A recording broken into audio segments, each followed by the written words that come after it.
इस बार ये कहा जा सकता है कि हिसार की सीट पर जयप्रकाश जेपी जो हिसार के सांसद हैं जी, उनकी प्रतिष्ठा बड़ी दांव पर रहेगी। बिल्कुल। और वो दांव पर इसलिए रहेगी, एक तो वो सांसद हैं जी, दूसरा इस जो हिसार नगर निगम है इसमें 4 विधानसभा क्षेत्रों का एरिया आता है जी, जिसमें हिसार शहर है, आदमपुर का कुछ पार्ट है, जी, नलवा का है जी, और बरवाड़ा का है। तो इसमें जयप्रकाश जेपी का अपना एक प्रभाव कितना रहता है वो पता चलेगा, क्योंकि जब लोकसभा चुनाव था तब तो वो इसलिए जीत गए थे कि किसान मूवमेंट बीजेपी के खिलाफ थी। उसके बाद विधानसभा चुनाव में कांग्रेस की आंधी लोगों को दिखाई दे रही थी, इसलिए जैसे आदमपुर जैसे गढ़ ढह गए।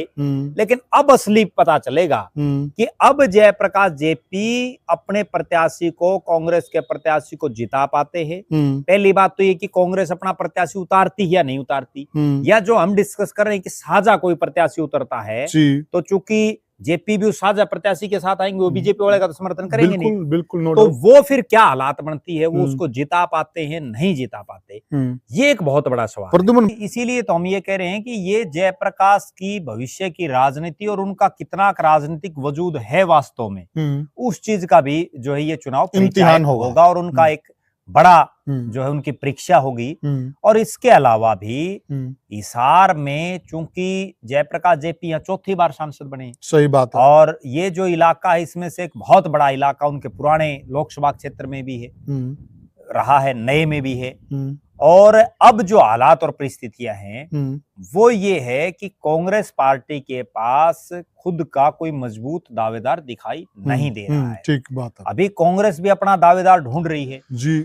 इनेलो और जेजेपी का वैसे ही शहरों में कोई बहुत लंबा चौड़ा प्रभाव नहीं है। आम आदमी पार्टी ने घोषणा तो जरूर की है चुनाव लड़ने की, लेकिन उसका दारोमदार भी 8 तारीख को दिल्ली में क्या चुनाव परिणाम आता है उस पर डिपेंडेबल रहेगा कि दिल्ली में केजरीवाल जी दोबारा सत्ता पर आएंगे या उनकी सत्ता चली जाएगी। अगर उनकी चली गई तो मेरे ख्याल में यहाँ भी वो जो है विड्रॉ करेंगे, वो फिर चुनाव नहीं लड़ेंगे जी, क्योंकि फिर तो वो उतना जो है ओरा ही उनका कम हो जाएगा।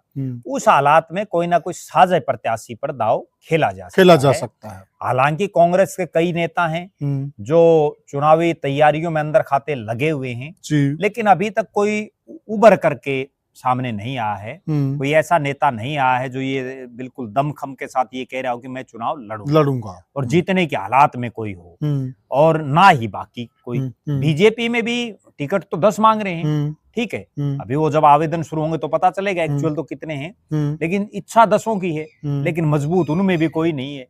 अब वो तो सारे उनका चुनाव तो भारतीय जनता पार्टी और सरकार लड़ेगी, सीधी बात।